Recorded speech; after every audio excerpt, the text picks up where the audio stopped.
ఎటువంటి నొప్పైనా సర్జరీ లేకుండా Indo British advanced pain clinic. Welcome to Telugu news. నేను మహాలక్ష్మి. బెంగళూరు పేలుడు ఘటన రాజకీయ లబ్ధి కోసం వెంపర్లాట సరికాదు. దేశంలో అత్యంత ప్రశాంతమైన శాంతియుత నగరాల్లో ముందు వరుసలో ఉండే బెంగళూరు ఉగ్రదాడితో ఒక్కసారిగా ఉలిక్కిపడింది. ఈ సంఘటన నిఘా వర్గాల వైఫల్యాలను కళ్లకు కట్టింది. దేశంలో సార్వత్రిక ఎన్నికల వేళ మన భద్రత డొల్లతనాన్ని సందేహాలకు అతీతంగా బట్టబయలు చేసింది. అవును, బెంగళూరు బ్రూక్షీల్డ్లోని రామేశ్వరం కేఫ్లో పేలుడు జరిగి రోజులు గడుస్తున్నా ఈ పేలుడు వెనుక ఉన్న ఉగ్ర సంస్థ, పేలుడుకు కారణమైన వ్యక్తి వంటి వివరాలు తెలియరాలేదంటూ మన నిఘా దర్యాప్తు సంస్థల పనితీరు ఎంత దివ్యంగా ఉందో అర్థమవుతోంది.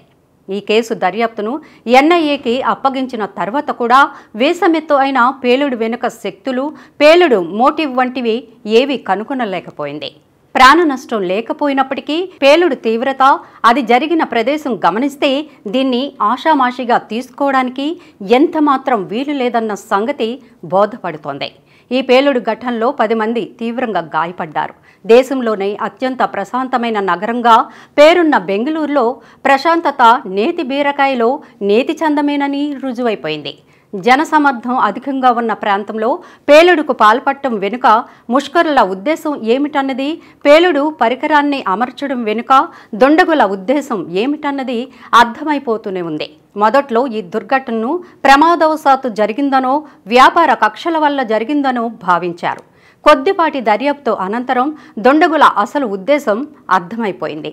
ఎన్ఐఏ దర్యాప్తు చేపట్టిన తర్వాత మాత్రమే ఈ పేలుడు వెనుక ఐఎస్ఐ హస్తం ఉందన్న సంగతి బయటపడింది. బెంగళూరు పోలీసులు తమ దర్యాప్తులో ఇది కుక్కర్ పేలుడని 4 ఏళ్ల కిందట, అంటే 2020 మంగళూరులో జరిగిన కుక్కర్ పేలుడుకు పోలిక ఉందని తెలిపారు. అప్పుడు ఉపయోగించిన పేలుడు పరికరాన్ని, పేలుడు పదార్థాన్ని, టైమర్ని ఇప్పుడు కూడా ఉపయోగించడం జరిగిందని చెప్తున్నారు.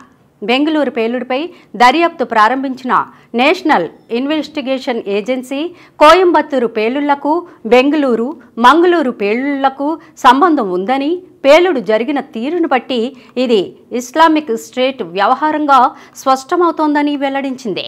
కానీ బెంగళూరు పోలీసులు మాత్రం ఐఎస్ఐ ప్రమేయాన్ని కొట్టిపారేస్తున్నాయి. వ్యవహారమన్న అభిప్రాయానికి రాలేమని, తాము అనేక కోణాల నుంచి దర్యాప్తు చేస్తున్నామని తెలిపారు. మామూలుగా ఉగ్రదాడులు వంటి విషయాల్లో ఎన్ఐఏ దర్యాప్తుపైనే విశ్వసనీయత ఉంటుంది. కానీ రాజకీయ కారణాలతో కర్ణాటక ప్రభుత్వం నగర పోలీసుల అభిప్రాయాన్నే పెద్దగా ప్రచారం చేస్తోంది. బెంగళూరు లాంటి ప్రశాంతమైన నగరంలో ఐఎస్ఐ దాడులు జరిగే అవకాశం లేదని ఆ రాష్ట్ర ముఖ్యమంత్రి సిద్ధరామయ్య అంటున్నారు.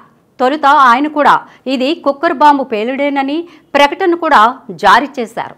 అయితే ఎన్ఐఏ దర్యాప్తులో బెంగళూరు రామేశ్వరం కేఫ్ సంఘటనకు బాధ్యుడైన వ్యక్తిగా అనుమానిస్తున్న వ్యక్తిని కడపలో అరెస్టు చేయడమే కాదు, అతడు పిఎఫ్ఐకి చెందిన వ్యక్తిగా కూడా గుర్తించారు. పిఎఫ్ఐకి ఐఎస్కి సన్నిహిత సంబంధాలు ఉన్నాయన్న సంగతి తెలిసిందే. నిజానికి బెంగళూరు పేలుడు ఘటనపై పూర్తిస్థాయి దర్యాప్తు జరగకముందే బెంగళూరు పోలీసులు కుక్కర్ బాంబు పేలుడుగా ప్రకటించేయడం, ఆ రాష్ట్ర ముఖ్యమంత్రి కూడా అదే చెప్పేయడం తొందరపాటే అవుతుంది. ఎన్నికల వేళ దేశంలో ఉగ్ర కదలికలు ఆందోళనలు కలిగిస్తున్నాయి. బెంగళూరు పేలుడు ఘటనలో రాజకీయ లబ్ధి కోసం, పాకులాడటం కోసం ప్రయత్నించే కంటే ఇటువంటి ఘటనలు పునరావృతం కాకుండా అవసరమైన చర్యలన్నీ తీసుకోవాలి.